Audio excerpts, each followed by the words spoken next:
He reached across the table and tried to touch my hand. The same hand that signed 12 property deeds while he was nowhere to be found. The same hand that held my mother through 3 surgeries while he spent our money on women half his age. I pulled back like his fingers were made of poison. My name is Kara Ellington. I'm 34 years old. I built a $600 million resort empire from nothing, and 3 days ago, my father missed my wedding. Tonight, he wanted to talk about family. The steakhouse was the kind of place Barnett loved. Leather booths. Dim lighting. Expensive enough to make you feel important. He sat across from me in a tailored suit I knew he couldn't afford, smiling like the past 15 years never happened. Like he hadn't drained our bank accounts and disappeared while my mother begged hospitals for payment plans. Like showing up now after the headlines hit was somehow noble. Would you sit across from someone who destroyed your childhood? Comment below because most people say they wouldn't, but you'd be surprised what guilt can make you do. He was talking. Had been talking for 10 minutes straight. Words like second chances and blood is thicker than water kept spilling from his mouth like rehearsed lines from a bad movie. He mentioned his investments. How they went south. How he needed help getting back on his feet. $2 million to be exact. Just a loan. Family helps family, right? Not once did he mention my wedding. Not once did he ask about my mother Garcia, the woman he left to die slow in hospital waiting rooms. Not once did he congratulate me on building something he said a woman could never build. He just wanted money. And he thought showing up with that smile would be enough. I let him talk because I wanted to hear how deep the excuses went. I wanted to know if there was even a shred of the father I remembered from before greed ate him alive. There wasn't. Every word confirmed what I already knew. He didn't come back for me. He came back for my wallet. My phone buzzed in my purse. A text from my husband Marcus. You okay? 3 days married and he already knew when I needed an anchor. I didn't respond. Not yet. This conversation had been 15 years in the making and it was going to end on my terms. Barnett leaned forward. His voice dropped to that tone he probably thought was fatherly. Kara, sweetheart, I know I haven't been around. But I'm here now. That has to count for something. His fingers inched toward my hand again. I'm still your father. That word. Father. Like it meant something. Like it came with automatic forgiveness and open bank accounts. Like DNA erased abandonment. I stood up. The chair scraped against the floor loud enough to turn heads at nearby tables. Barnett's smile faltered. Just a flicker, but I caught it. Good. Let him feel off balance for once. Let him wonder what comes next. Subscribe now if you want to see what happens when a self-made woman faces the man who bet against her. This gets brutal. My purse was already on my shoulder. I could have walked out right then. Part of me wanted to. The bigger part of me, the part that clawed through poverty and doubt and bankruptcy threats, needed him to understand exactly who I'd become. Not the little girl who cried when he left. Not the teenager who worked 3 jobs to keep the lights on. The woman who built an empire specifically because he said I couldn't. I reached into my bag. Barnett's eyes followed my hand, probably expecting a checkbook. What I pulled out was a manila folder. Legal-sized. The kind that holds contracts and consequences. I placed it on the table between us, right next to his untouched steak. Sign this, I said. He didn't move. Just stared at the folder like it might explode. What is it? Open it and find out. Would you have given him anything? Would you have helped the person who abandoned you when you needed them most? Hold that thought because what's inside that folder will shock you. Barnett opened it slowly. I watched his face change as he read. Confusion first. Then anger. Then something that looked like panic. The document was simple. $50,000. One-time payment. 0 equity in my company. 0 access to my family. A legal separation that made sure he could never come back asking for more. 50,000? His voice cracked. Kara, I need 2 million. I told you I'm in trouble. Real trouble. I heard you. Then you know I can't. You can't what? I leaned down, both hands flat on the table. Close enough to see the lines around his eyes. Lines that came from stress he created for himself, not the kind that comes from sacrificing for your kids. You can't survive on what you left us with. You can't make it work with scraps. Funny how that feels, isn't it? His jaw tightened. After everything I did for you. Everything you did? My voice stayed level, but my blood was screaming. You want to talk about everything you did? Let's talk about it. But before I could say another word, my phone rang. Not Marcus this time. The number made my stomach drop. It was the hospital. The one where my mother was supposed to be stable. The one I paid a fortune to make sure she had the best care. And they were calling at 9:30 at night. I answered without thinking. Hello. The nurse's voice was calm but urgent. The kind of calm that comes before terrible news. Miss Ellington, your mother's had an episode. You need to come now. Everything stopped. The restaurant noise. Barnett's excuses. My revenge. None of it mattered anymore. I hung up and grabbed my purse. Barnett was saying something, but I wasn't hearing it.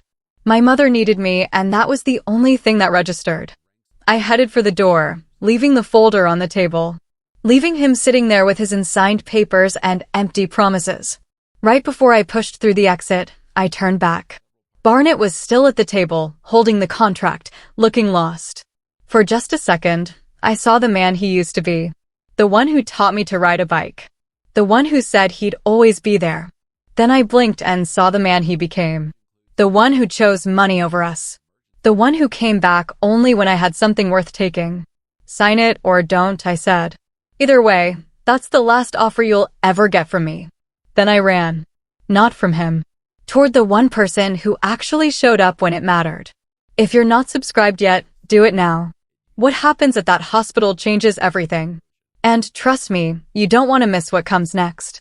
15 years earlier, I was 19 and thought I knew what heartbreak felt like. Turned out I didn't know anything yet. Real heartbreak doesn't come from breakups or failed tests.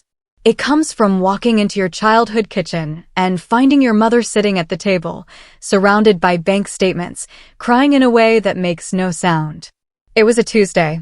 I remember because Tuesdays were my late class days, and I usually got home around 7. The house was too quiet. No television. No radio. Just Garcia sitting there in the dark with papers spread out like evidence at a crime scene. When she looked up at me, her eyes were empty. That scared me more than the tears. He's gone, she said. Not crying anymore. Just stating a fact. Took everything and left. I didn't understand at first. Gone where? Took what? Then she showed me the statements. For bank accounts. All zero. Our savings. Her retirement fund. Even the emergency money we kept for house repairs. Barnett had drained it all and disappeared like smoke. Left a note that said, I deserve more than this life and nothing else. No apology. No explanation. Just 7 words that destroyed everything we built. Have you ever watched someone you love break right in front of you? It's not like the movies. It's quiet and slow and it never really stops.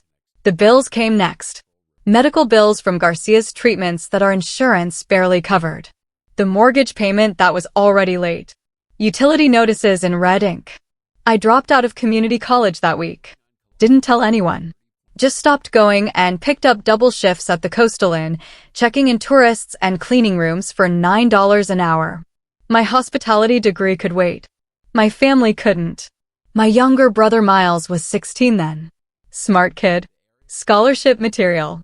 He came home from school that Friday and asked the question I'd been dreading. Is Dad coming back? I wanted to lie. Tell him yes. Tell him everything would be okay. But Garcia looked at me and shook her head. No more lies. No more pretending. No, I said. He's not. Miles didn't cry. He just nodded and went to his room. Later I heard him on the phone turning down the basketball team. Said he needed to get a job. My baby brother was ready to give up his dreams because our father chose himself over us. That's when something inside me changed. Hardened. Turned into steel. If this hits too close to home, you're not alone. Drop a comment. Let's talk about it. The shame was worse than the poverty. Small town like ours, everyone knows everyone's business. People whispered at the grocery store. At church. At the gas station. Poor Garcia. Left with nothing. Wonder what she did to drive him away. Like it was her fault. Like 23 years of marriage meant nothing because Barnett decided he wanted more. I took on a second job. Then a third. Front desk at the hotel during the day. Waitress at the diner 4 nights a week. Overnight stock at the warehouse on weekends. I saw my mother and brother in passing, like ships in the night. Every dollar I made went into keeping us afloat. We survived. Barely. But surviving isn't living, and I knew we couldn't keep going like this forever. Garcia's health got worse. The stress ate at her like acid. She developed heart problems. Blood pressure through the roof. The doctor said she needed surgery, but our insurance had a $20,000 deductible we couldn't even imagine paying. She started skipping medications to save money. Skipping doctor appointments. Acting like she was fine when I knew she wasn't. One night, I found her sitting in the dark again. Same kitchen table. Different crisis. She had a letter from the hospital threatening collections. She was crying those same silent tears from the night Barnett left. I sat down next to her and took her hand. "I'm going to fix this," I said. She shook her head. "Baby, there's nothing to fix. We just have to accept." "No." I squeezed her hand harder. "I'm going to build something. Something big. Something he could never touch or take or destroy. And I'm going to make sure you never worry about money again." She smiled, but it didn't reach her eyes. She didn't believe me. How could she? I was 19 with no degree, no money, no connections. Just anger and determination and a promise I had no idea how to keep. But here's the thing about rock bottom. It gives you something to push against. Subscribe if you've ever made a promise you had no idea how to keep. This is where it gets real. I started learning everything I could about real estate. Read books from the library. Watched free online courses. Talked to anyone who would listen. Most people laughed. A 19-year-old girl with big dreams and empty pockets? Good luck. The few who didn't laugh gave me advice I couldn't use because it all required money I didn't have. Then I met Sherry Vance. She was 52, worked the night shift at the hotel with me, and never talked about her past. I found out why one night when we were cleaning the conference room after a wedding reception. She saw me reading a real estate investment book and stopped mopping. "You serious about that?" she asked. Dead serious. She studied me for a long minute. Then she told me her story. Used to be an accountant. Made good money. Got married young. Husband controlled everything. When she finally left him, he made sure she lost it all in the divorce. House. Savings. Career. Reputation. She'd been rebuilding for 5 years, working jobs she was overqualified for because no firm would hire her after what he did to her name. "You remind me of me," she said. "Before I gave up." "I'm not giving up." "Then you're going to need someone who knows numbers. Someone who's been burned and knows how to see fire coming." That's how I got my first team member. Sherry agreed to handle books when I had a business to keep books for. She worked for free at first. Said she believed in me more than she believed in another dead-end paycheck. Some people show up when you have nothing to offer but a dream. Those are your real people. 6 years passed like that. Working. Learning. Saving every dollar I could scrape together. Garcia had her surgery. I paid for it by taking out a loan from a man named Dutch Carmichael who ran a pawn shop downtown. He charged 20% interest and made it clear what happened to people who didn't pay. I didn't care. My mother needed to live and I'd deal with the consequences later.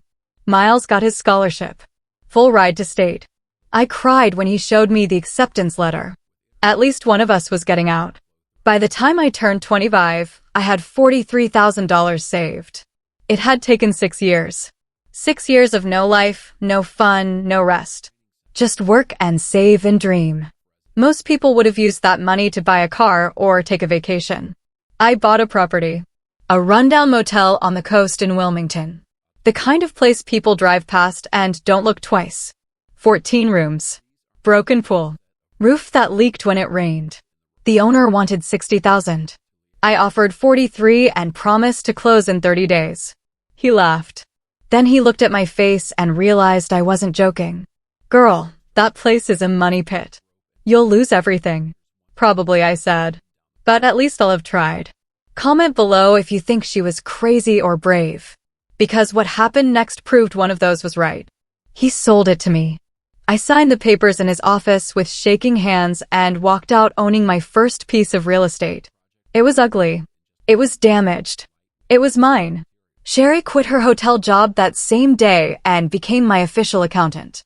We moved into the motel office because neither of us could afford rent anywhere else. Slept on cots. Ate cheap. Worked until our hands bled. I needed help with the renovations. That's when Bryant Cole showed up. He was 31, built like he could move mountains, and had a record that kept him from getting hired anywhere legitimate. Armed robbery when he was 19. Served his time. Got out and tried to go straight, but nobody wanted to take a chance on an ex-con with tattoos and a past. He knocked on the motel office door one morning and asked if I needed construction help. I said I couldn't pay him. He said he'd work for food and a place to sleep until I could. Most business owners would have said no. Too risky. Too much liability. I looked at him and saw someone like me. Someone the world had written off. Someone fighting to prove everyone wrong. Start tomorrow, I said. Bryant rebuilt that motel with his bare hands. Fixed the roof. Replumbed the bathrooms. Painted every room. Sherry managed the money, stretching every dollar like it was our last. Because it was. I handled marketing, bookings, customer service, and everything else that needed doing. We were a team of 3 fighting against odds that should have crushed us. 18 months later, the Wilmington Coastal Inn reopened. We'd transformed it from a dump into a boutique property. Small. Charming. The kind of place couples booked for weekend getaways. It wasn't fancy, but it was clean and safe and ours. The first month we made enough to cover expenses. The second month we made a profit. By month 6, I paid Dutch Carmichael everything I owed him plus interest. He seemed almost disappointed I survived. That's when I knew we could do it again. And again. And again. If you're still watching without subscribing, what's stopping you? Drop a comment and let me know. This journey is just getting started. I was 27 when I bought my second property. A beachfront motel in Carolina Beach that had been foreclosed on twice. Banks wouldn't touch me because I was still a risk on paper. Young. Female. No credit history worth mentioning. So I used the profits from Wilmington and borrowed the rest from private investors who charged rates that should have been illegal. Didn't matter. I had something to prove and debt wasn't going to stop me. Bryant's construction crew had grown to 5 guys. All of them with records. All of them willing to work harder than anyone else because nobody else would hire them. Sherry's accounting was so tight we knew where every penny went. And I was learning that business wasn't just about properties. It was about people. The guests who came back. The employees who believed in what we were building. The community that slowly started to trust us. That second property took 8 months to renovate. We gutted it completely. New plumbing. New electric. New everything. I maxed out every credit card I could get approved for. Sherry warned me we were cutting it too close. One bad month and we'd lose both properties. But I couldn't build an empire by playing it safe. Sometimes you have to bet everything on yourself because nobody else will. The Carolina Beach Resort opened on a Friday in May. We were fully booked by Sunday. Word had spread about the Wilmington place and people wanted to see what we'd do next. That summer we cleared enough profit to start scouting property number 3. Banks were still saying no. Traditional investors wanted equity I wasn't willing to give up. So I stayed with the private money. The expensive money. The kind that keeps you up at night wondering if you made the right choice. Do you know what it feels like to be one bad decision away from losing everything? That was my life for 3 years straight. Property 3 was in Sunset Beach. Property 4 was in Ocean Isle. By the time I was 29, I owned 4 coastal resorts and was drowning in debt. On paper, I looked successful. In reality, I was one slow season away from bankruptcy. Sherry showed me the numbers every week and they weren't pretty. We needed something bigger. A property that could anchor everything else. Something that would make the banks finally take me seriously. That's when I met Marcus Webb. He was an architect. 36. Quiet. The kind of guy who listened more than he talked. He'd been hired by the owner of a property I wanted to buy in Topsail Beach. Beautiful location. 50 rooms. Ocean view. But the owner wanted $3 million and I had maybe $400,000 in assets I could leverage. The numbers didn't work. Marcus and I met at the property viewing. He was there to assess the structural integrity. I was there to dream about what it could be. We got to talking. He asked why I wanted it so bad. I told him the truth. Because people like me weren't supposed to own places like this. Because every property I bought was proof my father was wrong. Because I made a promise to my mother and I wasn't stopping until I kept it. He didn't laugh. Didn't question. He just nodded like he understood. I can design something special for you, he said. If you can figure out how to buy it. Have you ever met someone and known immediately they were going to change your life? Comment if you have. I didn't buy that topsoil property. Couldn't make the numbers work. But Marcus and I kept talking. He started redesigning my existing properties. Small changes that made huge differences. Better layouts. More efficient use of space. Little touches that made guests feel like they were somewhere special instead of just another beach motel. And somewhere between blueprint meetings and late-night calls about permit issues, we became friends. Then we became more. Marcus didn't care about my lack of pedigree or my mountain of debt. He saw what I was building and wanted to be part of it. Not for the money. He made good money on his own. He just believed in me the way Sherry and Bryant believed in me. The way nobody else did. We were dating for 8 months before he proposed. Nothing fancy. We were at property number 4, standing on the deck at sunset, and he just asked. Marry me, he said. Build this empire with me beside you.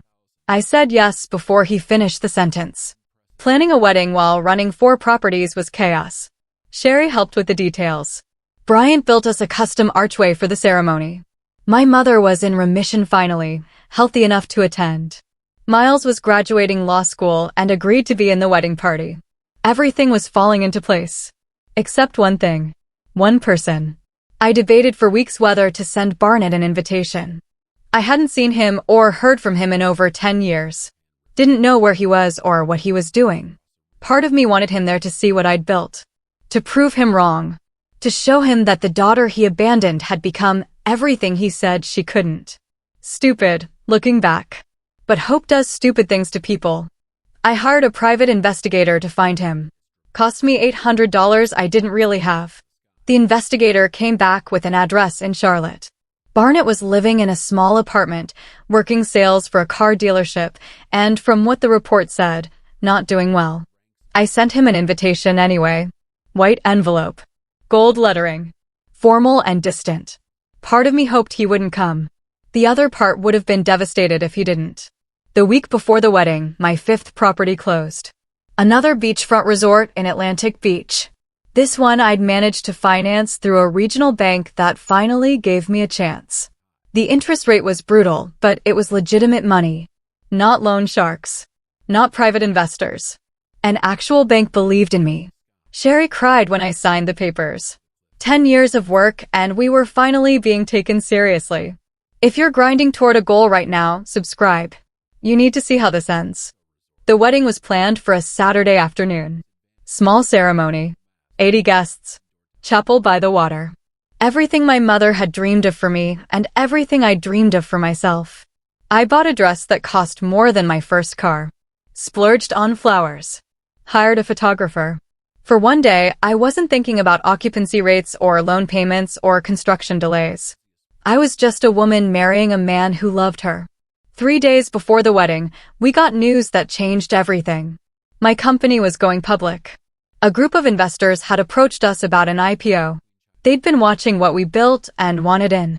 The valuation came back at $600 million. $600 million. I read that number and couldn't process it. Sherry verified it 3 times. It was real. We were real.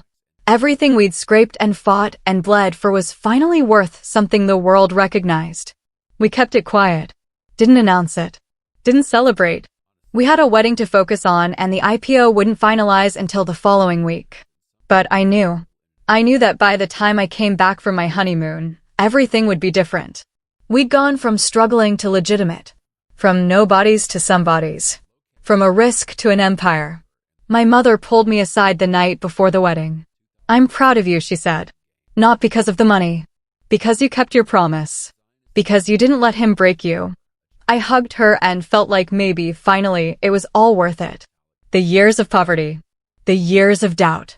The years of grinding until I couldn't see straight. Maybe it was all leading to this. To proving that abandoned kids can build empires.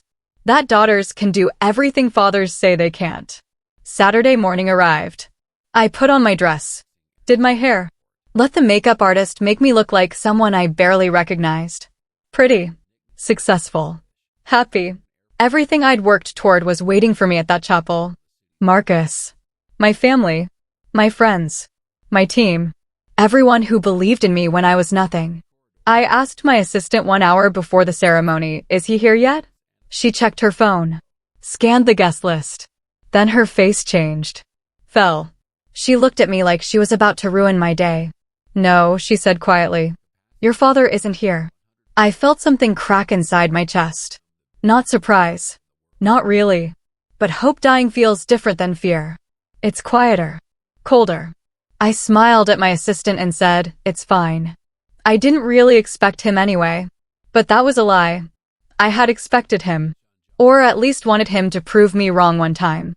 Just once. I walked down that aisle alone. My mother was too weak to walk me. Miles was standing up for Marcus. So I did it by myself. Every step felt heavier than the last. The chapel was full of people who loved me. But the one person I'd spent 10 years proving something to wasn't there.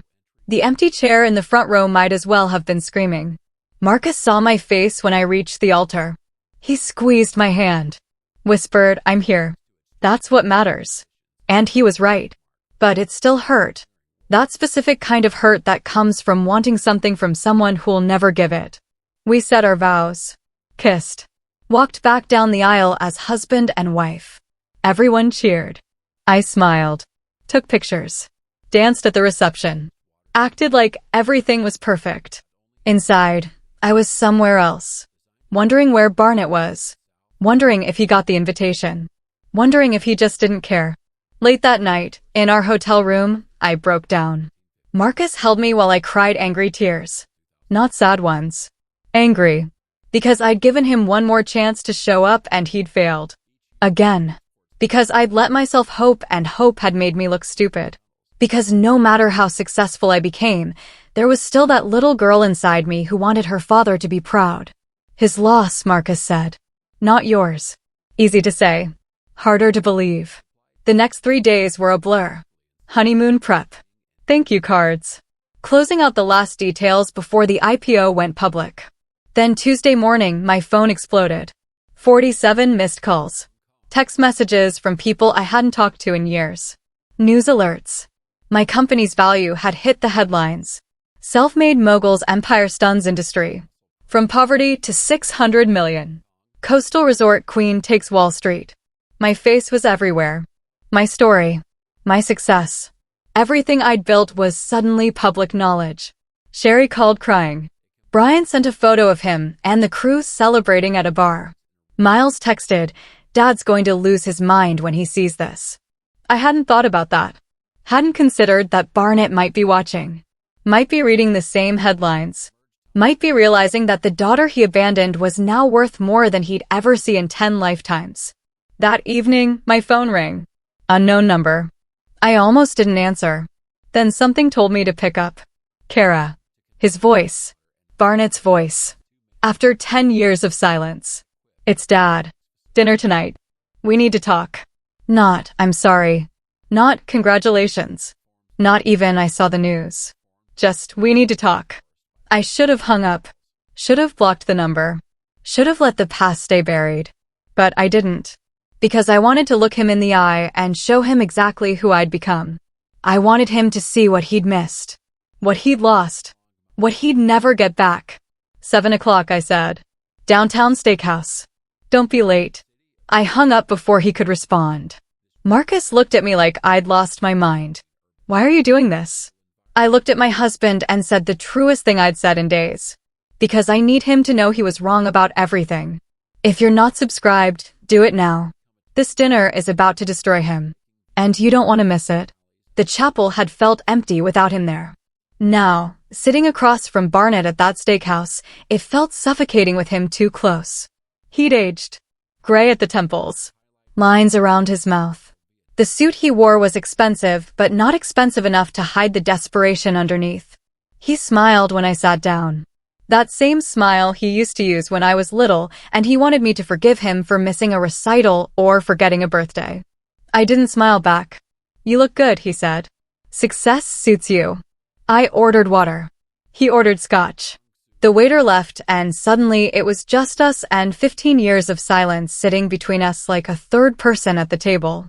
You saw the headlines, I said. Not a question. Hard to miss. 600 million. That's impressive, Kara. Really impressive. He said my name like he'd earned the right to use it. Like we were still family. Like blood meant something after all this time. You missed my wedding, I said. He blinked. Shifted in his seat. I know. I'm sorry about that. Something came up and... What came up? Business. You know how it is. I did know. I knew exactly what kind of business he meant. The kind that was more important than showing up. The kind that had always been more important than us. Would you accept that excuse? Drop a comment. Because what comes next will make your blood boil. He talked for 10 minutes straight. About his life. His struggles. How things had been tough.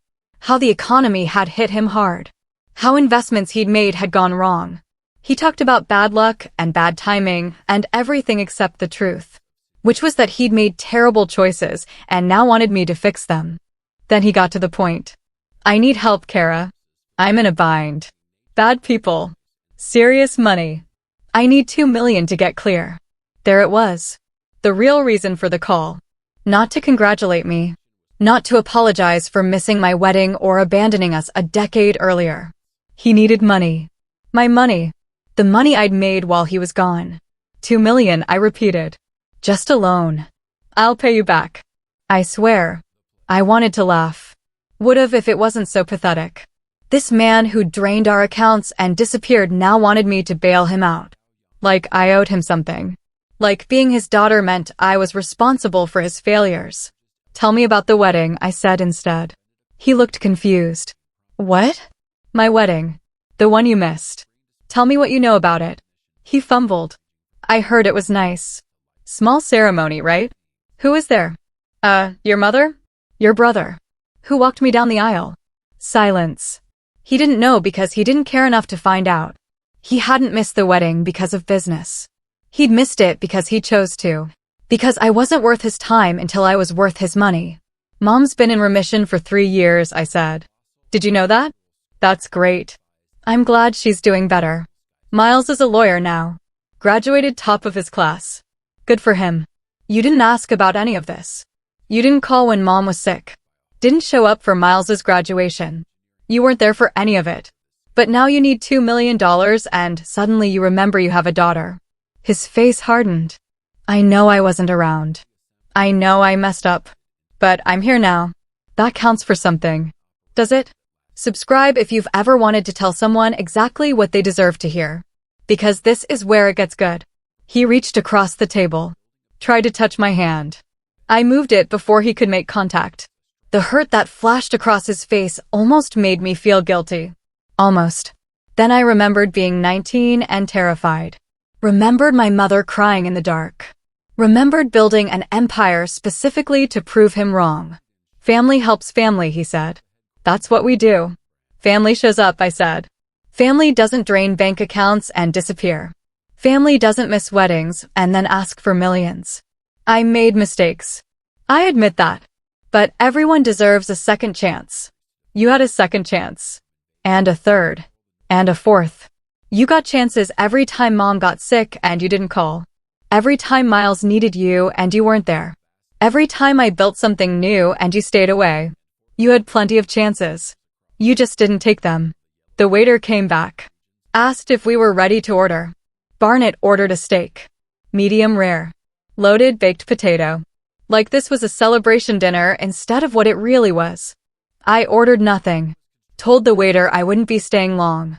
When we were alone again, Barnett leaned forward. His voice dropped. That fatherly tone that used to work when I was young and stupid and desperate for his approval. Kara, sweetheart, I know I haven't been the father you deserved. I know I let you down. But I'm trying to make things right. I'm trying to be here now. Doesn't that mean anything?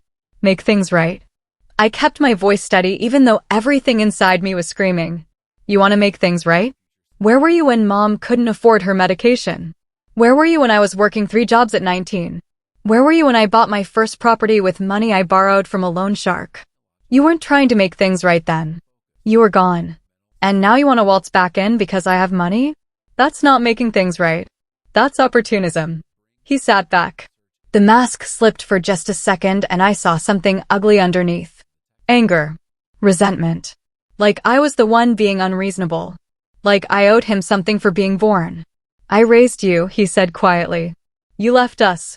I gave you a childhood. You stole mom's retirement. I made mistakes, but I'm still your father. Biology doesn't make you a parent. Showing up does. His jaw clenched. The nice act was crumbling. Good. I wanted to see the real him. The one who put himself first always. The one who thought love was a transaction. My phone buzzed. A text from Marcus. Remember what we talked about? He knew I'd be tempted to explode. To let 15 years of anger burn through this restaurant. He was reminding me to stay in control. To handle this my way. The right way. I pulled a folder from my purse. Legal-sized. Heavy. I'd prepared it before coming here because I knew exactly how this conversation would go. Barnett's eyes followed the folder as I placed it on the table between us. What's that? He asked. Your second chance. He opened it slowly. Started reading. I watched his expression change. Confusion. Then shock. Then anger that turned his face red. The document was simple.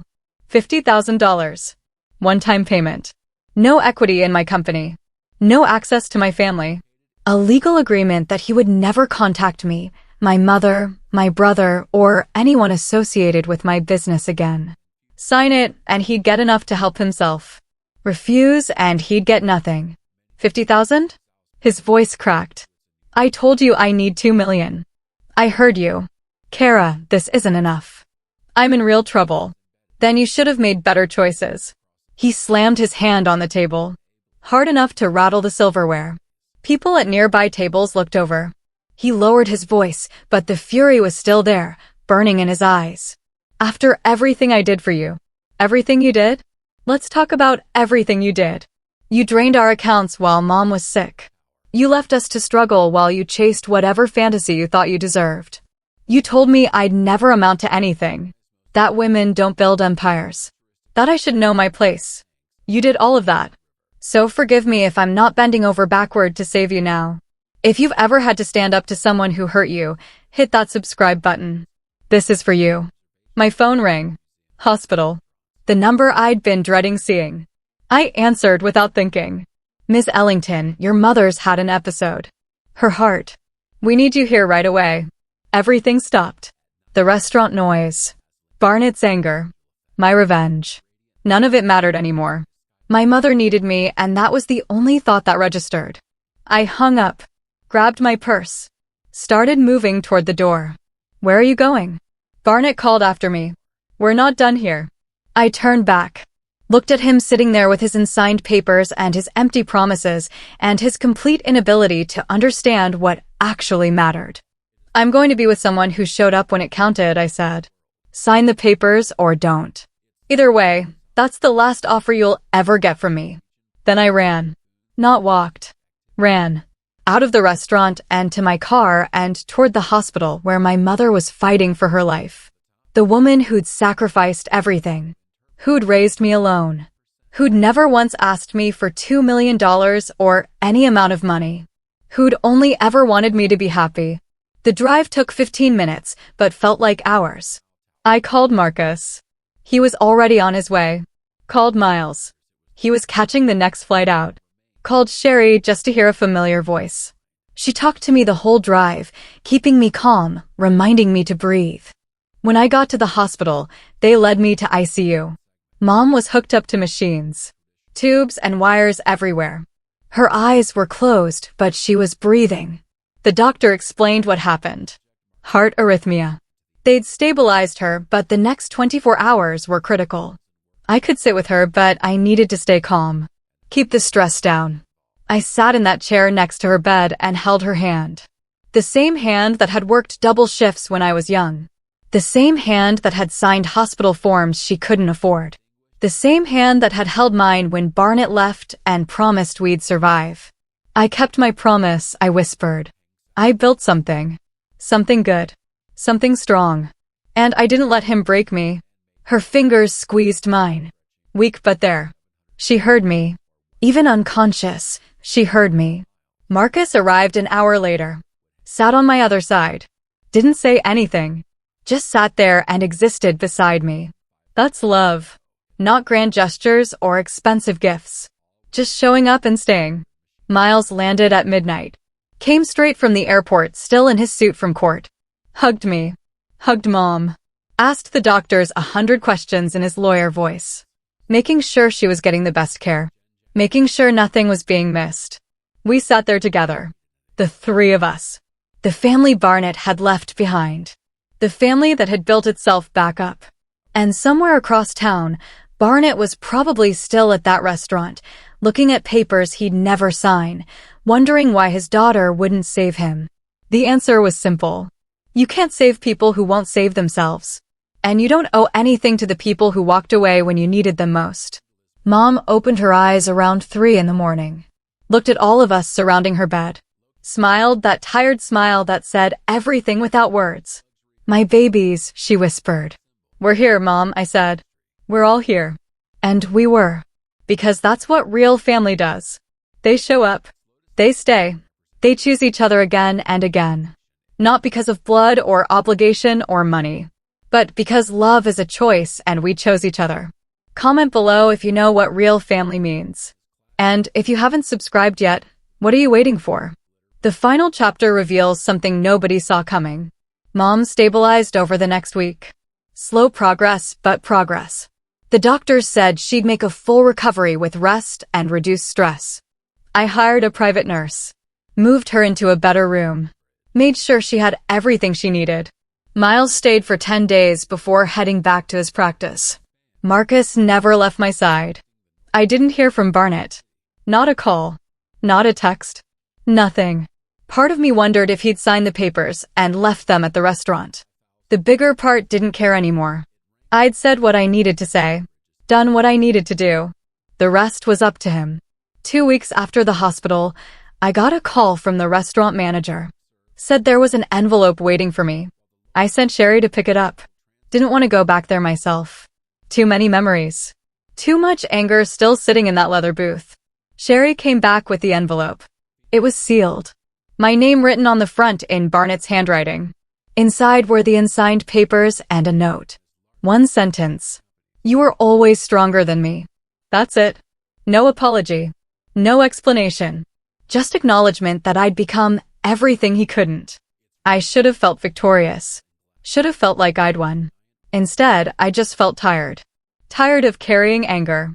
Tired of wanting something from someone who had nothing to give. I threw the note away. Shredded the unsigned papers. Told Sherry to close the loop on anything related to Barnett. Legally, emotionally, financially. I was done. Does letting go feel like winning or losing to you? Because honestly, I still don't know. The company's IPO finalized. $600 million became real money. Real opportunities. Real security. We expanded to 12 properties by year's end. Hired 200 employees. Created jobs in towns that needed them. Gave second chances to people with records like Bryant. Built something that mattered beyond just profit. Garcia moved into a house I bought for her. Small. Comfortable.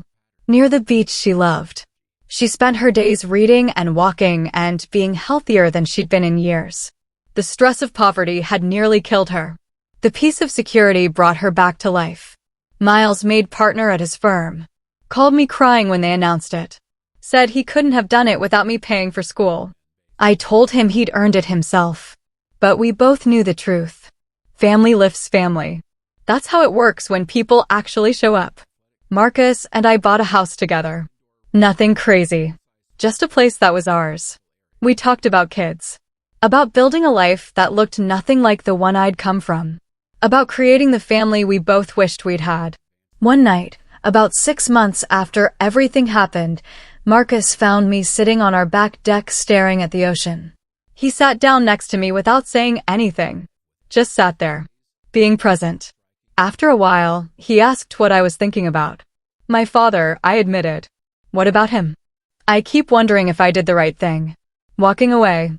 Letting him go. Marcus was quiet for a long time. Then he said something that changed how I saw everything. You didn't let him go. He was never holding on. And that was it. The truth I'd been avoiding. I'd spent 15 years being angry at Barnett for leaving. Spent years building an empire to prove him wrong. But he'd never been holding on in the first place. He'd chosen himself over us long before he walked out that door. And nothing I did or didn't do was going to change that. The anger I'd carried for so long started to feel heavy instead of powerful. Like armor I didn't need anymore. I'd built everything I needed to build. Proved everything I needed to prove. Not to him. To myself. If this story taught you something, hit that subscribe button and share it with someone who needs to hear it. This matters. I saw Barnett one more time. Completely by accident. I was at a gas station off Highway 17, filling up on my way to check on a new property. He was at the pump across from me. Older. Grayer. Driving a car that had seen better days. He saw me at the same moment I saw him. We just stared at each other. Neither of us moved. Neither of us spoke. There was nothing left to say. He'd made his choices. I'd made mine. And we were living with the results. After a minute, he nodded. Just once. Then got in his car and drove away. I stood there watching him leave. Felt something I didn't expect. Not anger. Not satisfaction. Just sadness for what could have been and acceptance for what was. He was never going to be the father I wanted. And I was never going to be the daughter who saved him from himself. That was okay, because I had a mother who showed up. A brother who believed in me. A husband who chose me every day. A team who fought beside me. That was my family. Not the one I was born into, but the one I built. And that mattered more than any DNA ever could. Sherry asked me once what the biggest lesson was from everything that happened. I thought about it for a long time. Then I told her the truth. Blood doesn't make you family. Loyalty does. Showing up does. And sometimes the greatest success isn't wealth. It's knowing you don't owe anything to people who owe you everything. She wrote that down. Said she was going to put it on her wall. I laughed, but she was serious. Said it was the most important thing anyone had ever told her. The company's worth doubled over the next 2 years. Then doubled again. We became one of the largest independent resort chains on the East Coast. Forbes did a feature. They asked about my father. Asked if he'd inspired me. I told them the truth. He taught me everything I needed to know by showing me everything I didn't want to become. They printed that quote. It got shared 1,000,000 times. People reached out saying they felt the same way about their parents. That they'd built themselves up from nothing because someone told them they were nothing. That success was sweeter when it came from spite. But here's what I learned. Building something out of anger works. But it's exhausting. Eventually, you have to find a better reason. A reason that fills you up instead of burning you out. For me, that reason became the people who stayed. The ones who believed in me when I had nothing. The ones who worked beside me and fought for me and chose me again and again. That's what empire building actually is. Not properties or money or headlines. It's people. The right people. Building something together that matters beyond just profit. Creating opportunities for others to become who they're meant to be. That's legacy. That's what lasts. Mom lived another 5 years. Healthy. Happy. Surrounded by family. She got to see me truly succeed. Got to hold my first daughter when she was born. Got to know she'd never have to worry about money or bills or survival ever again. When she passed, it was peaceful. In her sleep. At home. Exactly how she deserved. At her funeral, I realized something. She'd won. Not me. Her. Because she'd raised kids who didn't repeat her mistakes. Who didn't abandon people. Who showed up and stayed and built something good. That was her legacy. Not the empire I'd built, but the person she'd raised. Miles spoke at the service. Talked about how she'd sacrificed everything so we could have something. How she'd worked herself nearly to death to keep us fed and safe. How she'd never once complained or gave up or stopped loving us even when she had every reason to. Barnett didn't come to the funeral. I didn't expect him to. Honestly, I'd forgotten to even wonder if he would. He'd become what he'd always been. Absent. And that was his choice to live with, not mine to carry anymore. If you made it to the end of this story, thank you for listening. Subscribe and comment what lesson hit you hardest. Let's build a community of people who know their worth isn't determined by the people who left. It's determined by the people who stayed and the life you built when nobody believed you could. My daughter is 7 now. She asks about her grandfather sometimes. The one she's never met. I tell her the truth in a way she can understand. That some people aren't ready to be family. That love is a choice and sometimes people choose wrong. But that's okay because we have each other. And we're enough. She hugs me and says, "You're the best mom ever." And I realize that's the real victory. Not the money. Not the empire. Not proving anyone wrong. It's breaking the cycle. It's being the parent I wished I'd had. It's showing up and staying and choosing my kid every single day. That's what matters. That's what lasts. That's what empire really means. So to anyone watching who's building something from nothing, to anyone proving people wrong, to anyone carrying anger and wondering when it stops hurting, here's what I learned. Let go of the people who let go of you. Build with the ones who stayed. Create something that matters beyond yourself. And know that the best revenge isn't success. It's peace. It's knowing you became everything they said you couldn't without their help. It's living well while they stay stuck. You don't owe your past anything except the lesson it taught you. Everything else is yours to build. Make it count. Make it matter. Make it something that lasts long after you're gone. And remember, family isn't who you're born to. Family is who shows up when you need them. Who fights for you. Who believes in you when you're nothing but potential and a dream. Those are your people. Hold them close. Build with them. And never let them go. That's how empires are really built. Not with money or properties or headlines, but with people who stay. With loyalty. With love that chooses itself over and over even when it's hard. That's the lesson. That's the truth. That's what I learned from the father who left and the empire I built without him. If this story changed something in you, share it. Let someone else know they're not alone. That abandoned kids can build anything. That daughters are just as strong as sons. That family is choice, not blood. Subscribe if you're ready to stop carrying anger and start building peace. That's where real power lives. Not in revenge. In release. And to everyone who stayed when they could have left, who fought when they could have quit, who believed when everyone else doubted, thank you. You're the real empire builders. You're the ones who change lives. You're why any of this matters. Now go build something that matters. Something that lasts. Something that proves everyone wrong and makes everyone who stayed proud. You got this. I believe in you. Because someone believed in me when I had nothing. And that changed everything.